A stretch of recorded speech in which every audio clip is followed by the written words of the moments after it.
La Resortera.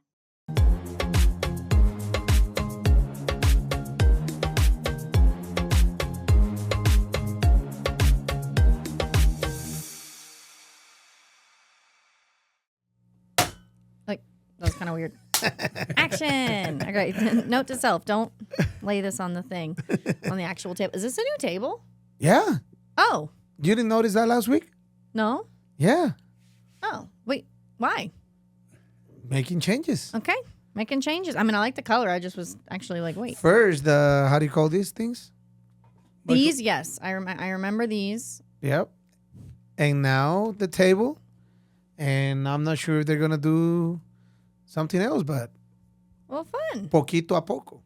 Well, cool. How you been? I've been good. How's your week been? Good. It was good. It's still having some rain. But weather is beautiful out here in Costa Rica.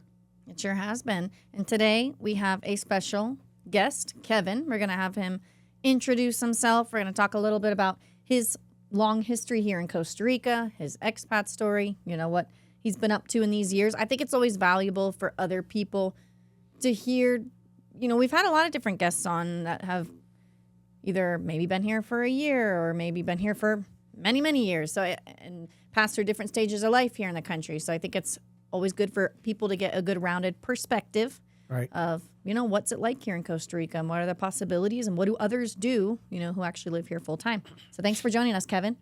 Well, thank you for the invitation. I appreciate it. And I look forward to our little discussion. Kevin, first of all, thank you for taking the time to come over. Sarah just told me you came here without any app, just by... You navigated to the podcast studio without your app, right? Without any ways you got through San Jose, without Waze or... Been a salesman for many, many years. I've always had a policy of always finding the place before the appointment. Do your due diligence, as we call it in sales. You got it. You got it. You got it. I worked for a Canadian company for 3 months shy of 25 years when we moved here.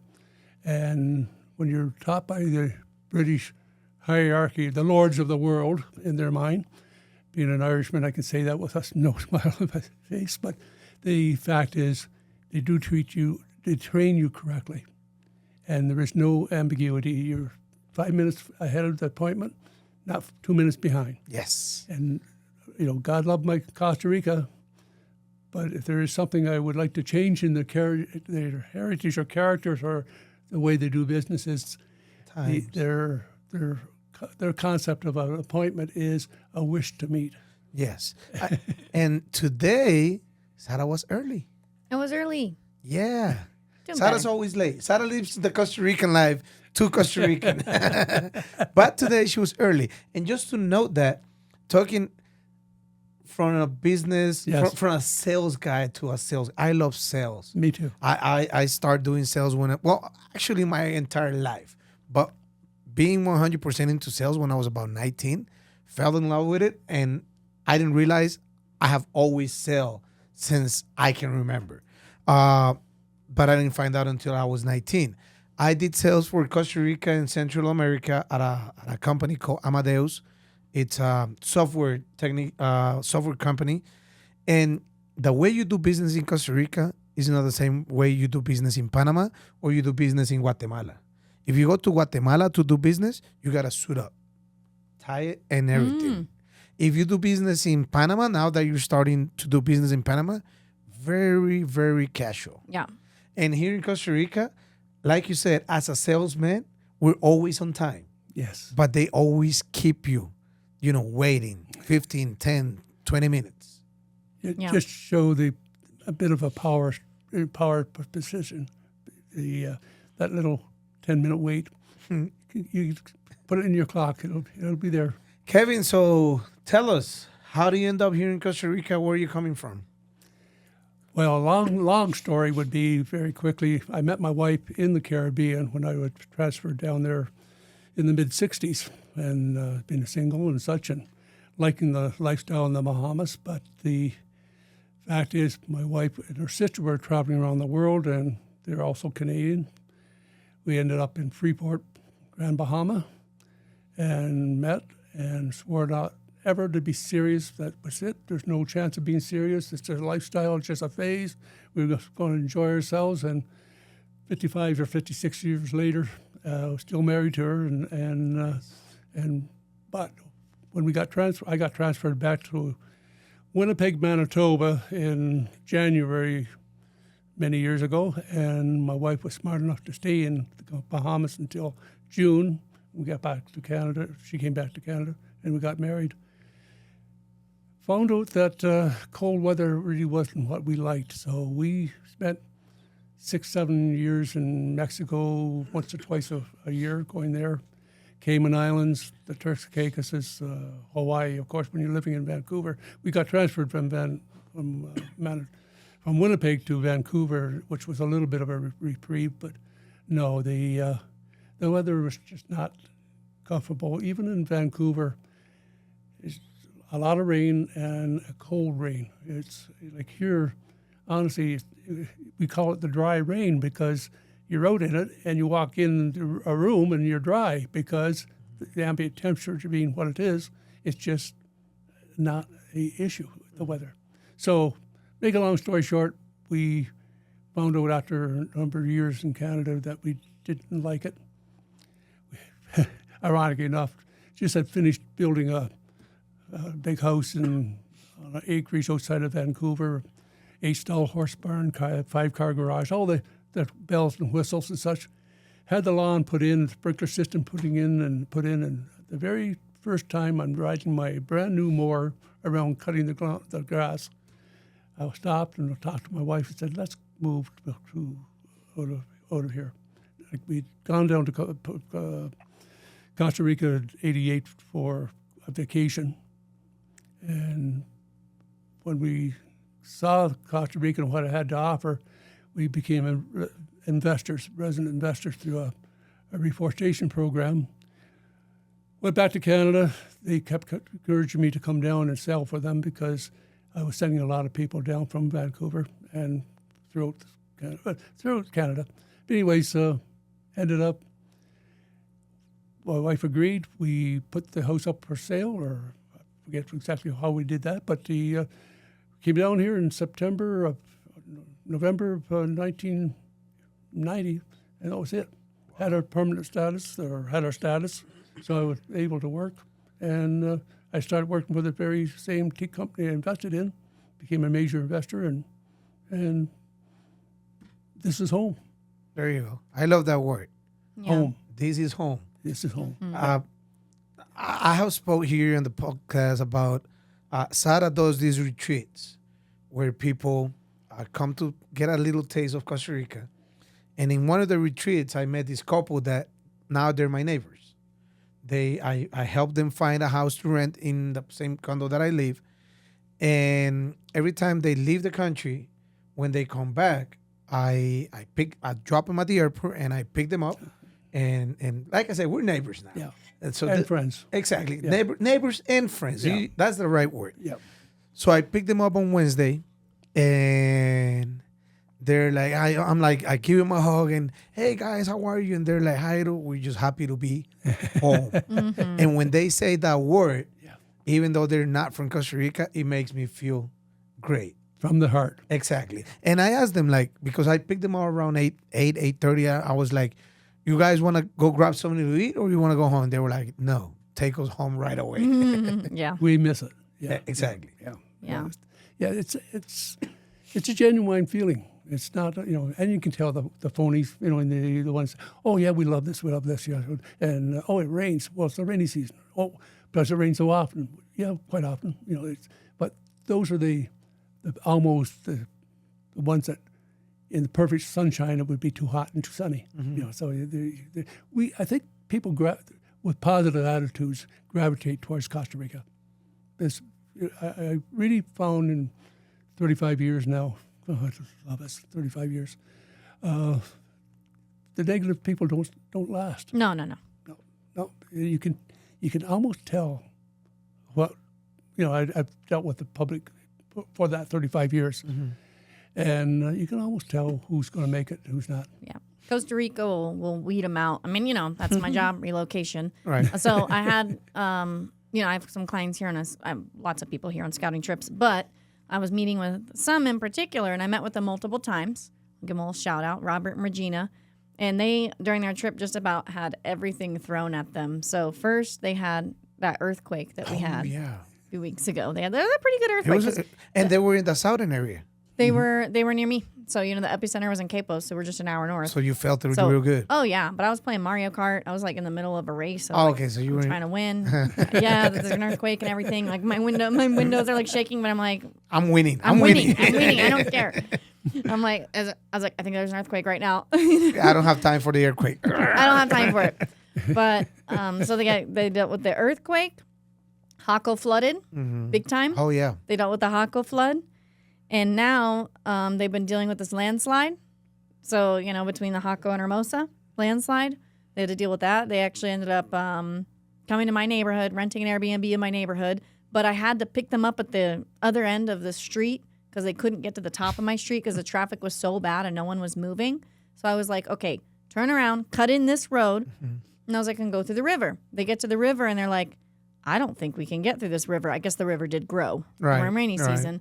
So they said a few people went down and like waded into it and it was like up to their waist. I was like, don't do it. Yeah, I was like, don't do it. I got a rental car. Right. I rented it from you. Yeah, probably they have my car. They got a Bronco. Oh, yeah. Nice. Interesting. Yeah, we'll talk about that later. Yeah. I'm a little intrigued. I'm like, never seen those as rental cars, but I'm seeing them all over the place now. Anyways, so they end up parking the car on the other side. I go pick them up. They wade across the river. Of course, I get out of my car and I'm like immediately taking video. I'm like, hi guys. I'm like taking picture and video of them going through, and they're like, oh. Now the question is, how did they take all these situations? Amazingly, like they're gonna do just fine. And I think they're actually gonna purchase one of the houses that's in the neighborhood, which is one of my favorite homes. So and then I will get to eventually have them as neighbors. And yeah, they were really cool people. They're going to be just fine. So usually you're right. I can tell some people are going to struggle a bit. Sometimes the people that I think will struggle do end up surprising me. So I don't always judge, everyone right off the bat. Remember the couple that had the car accident? They were scouting to come live in Costa Rica.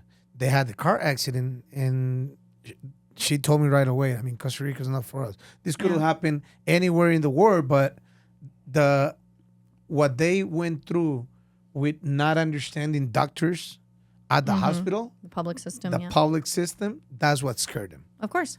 Yep. So yeah, sometimes I can scare some long-term residents too. Of course. Yeah, it's you don't think about medical. It's not. It's like everybody else gets sick, not us. Yeah. If anyone wants to hear about medical, we did chat about that in our last episode. We really went, we deep dive into some medical talk, which was good. And Kevin, so you've been here for 35 years. Longer than I've been alive. Sorry, just putting that out there again. Thank you, Atlanta. They came in 1990. I was born in 1992. You've been here for longer than I've been alive. And that's impressive. No, it's great. That's very impressive that you guys have been here for so long, 35 years. And to have you here show your perspective of Costa Rica, and having viewers seeing someone that has lived in Costa Rica for so long, exactly, is going to help a lot of people out understanding. If he made it 35 years in Costa Rica, maybe someone that is watching says, "Hey, we can do it too." Exactly. So, what has that been like so far for you? So, you guys came to Costa Rica. What happened from there? Like, what? I know you made the investment. You decided to come down. You guys decide, okay, we're just going to come down and move permanently. How did it go from there in terms of work and establishing yourselves, and kind of how's that progressed so far?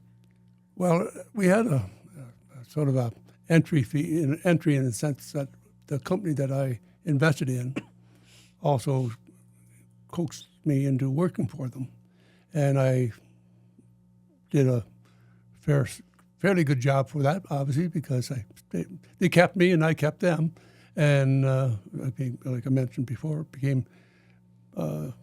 I've been in real estate all my life. Buy, sell, buy, build, buy, sell, build. And my buddy and I bought a property down in Parita, and we went over and built a big palapa type thing on it, and put the road in and put the power in and put the water in and stuff like that. And then realized that we didn't really stay there long enough. It's he and his girlfriend, my wife and I, would go down there maybe for 2 or 3 days maybe on a month or 2 months or so. So we had somebody living there and such, and so lost interest in that. But as you walk away from it and somebody stays there maintaining it and such, it's like a benign investment. And eventually somebody came along and wanted to know if they could use our roads. And we said, no. And can we use your power? No. Why not? Well, that forms a commitment here. You can't do that. It's not like back home, wherever you're from. So anyways, eventually they said, well, can we buy the place? Oh, yes. And so, that's what Costa Rica is all about. Look at your opportunities. Take advantage of them when you can. Ignore the ones you can't. But it's not like home, no matter where you're from. First off, people don't realize it's Neoponic law here. It's not Anglo-Saxon law. It's not what we're used to in North America, except for Quebec, which is Neoponic law also. But that's what I'm saying is that there's nothing that's going to surprise you law-wise and such, legal. You get a good lawyer, the lawyers will tell you exactly what it is. The people that get in trouble are the ones that try to do it themselves, because it's not that they're being misled, they're just being misunderstood. Right. That's it. We always have a saying here, whenever you do business in Costa Rica, lawyer up and get good advice from people that could help you out. You need to have a really great lawyer. Yeah. And also just know that the legal system, well, I've said it many times, there's not many legal repercussions. Exactly. Well, I'm going to get my money back. I'm like, you're going to spend way more money trying to get that money back than the money that you lost. You just said it, Kevin. Doing things in your own is not the same as doing it the right way here in Costa Rica. Exactly. It's a learning curve. I mean, you're going to make missteps. There's no question about it.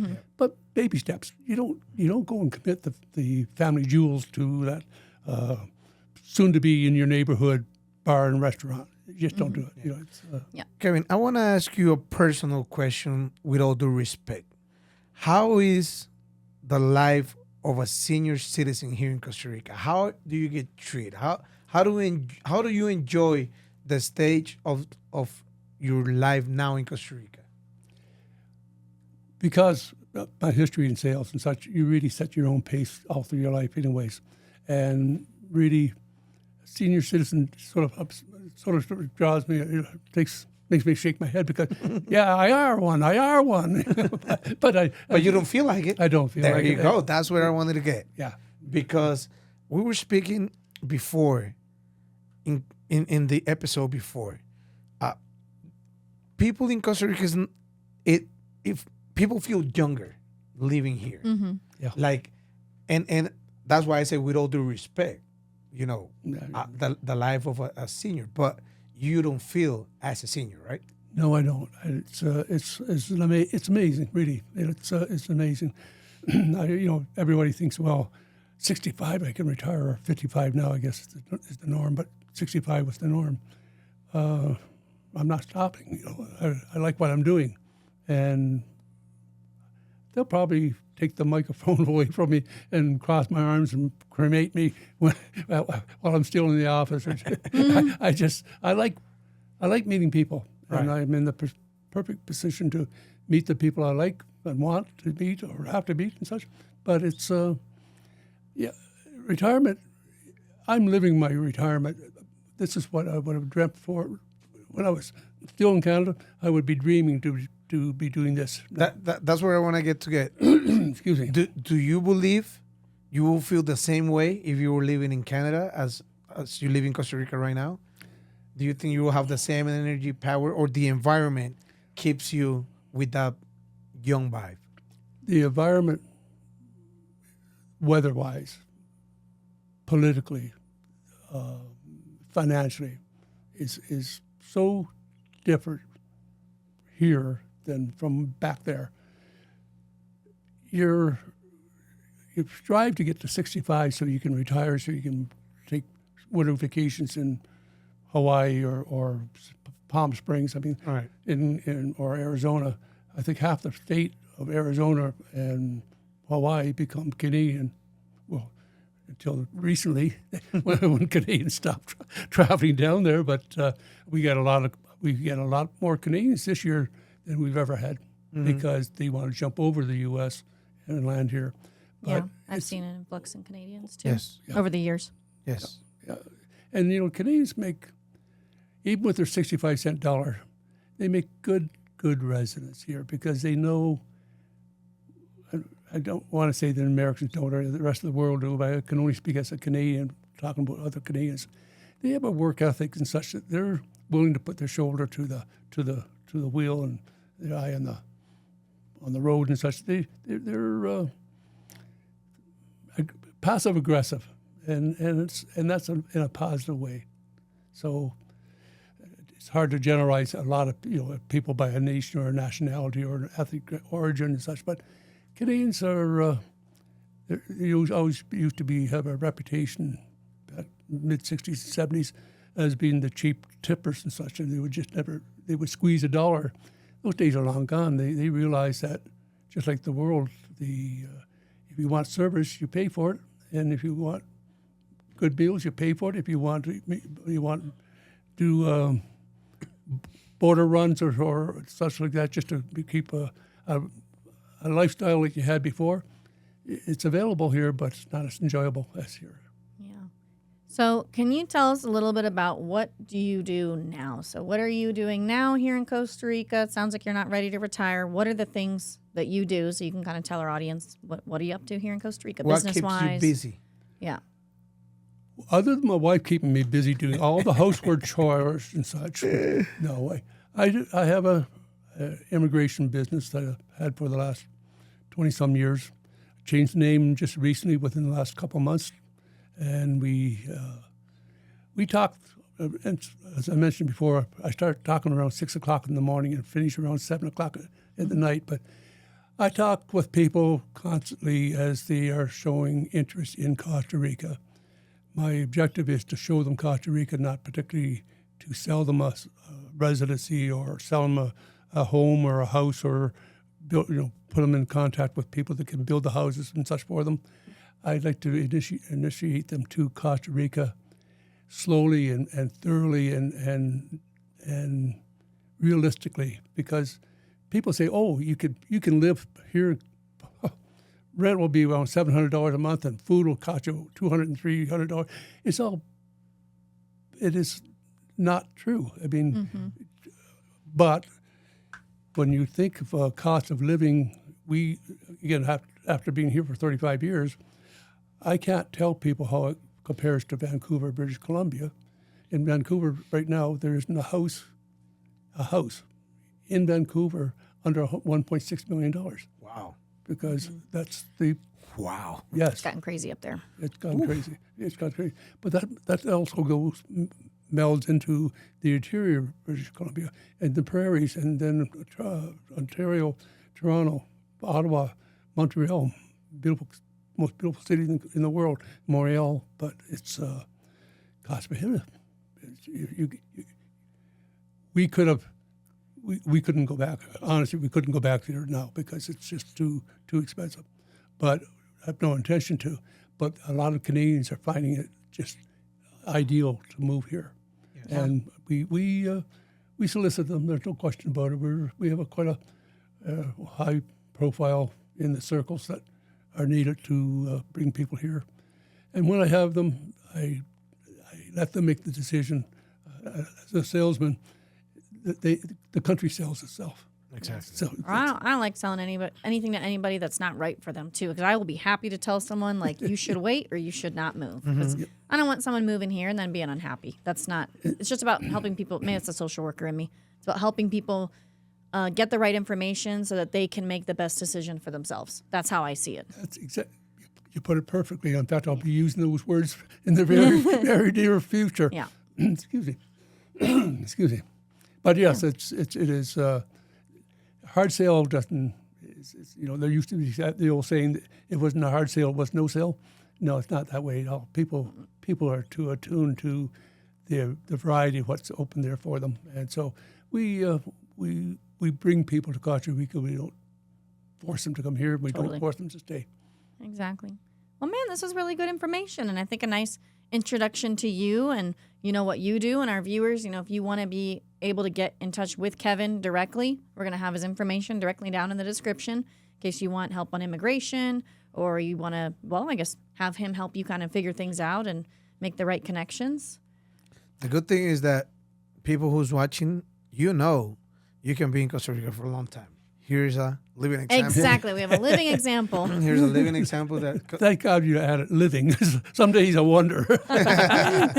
We have real life proof. Yes, that living in Costa Rica, I mean, it can be challenged. Like the example you use told us about those Landslides. Me biking to Jaco 3 days in a row with back issues, but that's why I'm like, okay, be here, be in Costa Rica, be healthy because you might need that body to ride a bike if you can't get through on a road. Right. It's just funny you mentioned that, be healthy. I was a heavy smoker in Canada and such, and sometime when we moved down here in the latter part of November, I quit smoking between Christmas and New Year's. I don't even remember when. It was such a small issue, but, I've become quite an anti-smoker now. I just don't like the smell around. Right. But it was amazing how psychologically, the stress level must have gone down to the point where who needed a cigarette? No. Mm-hmm. It's just one of those things you just mentioned, be healthy. Mm-hmm. And I think just common sense here in Costa Rica, eat well, keep active, and live. Yeah. Live well. Eat well, sleep well, move your body. Yes. Keep your stress down. But this is great. It was good information. Thank you. I really appreciate the opportunity to talk with you. Very well. Thank you for coming out. I'm glad you're here too. All right, Appreciate everybody, just remember Kevin's info is down in the description below if you want to get directly in contact, and we'll see you next week. All right. Pura vida. Pura vida. Hasta luego. Bonjour. Arrivederci.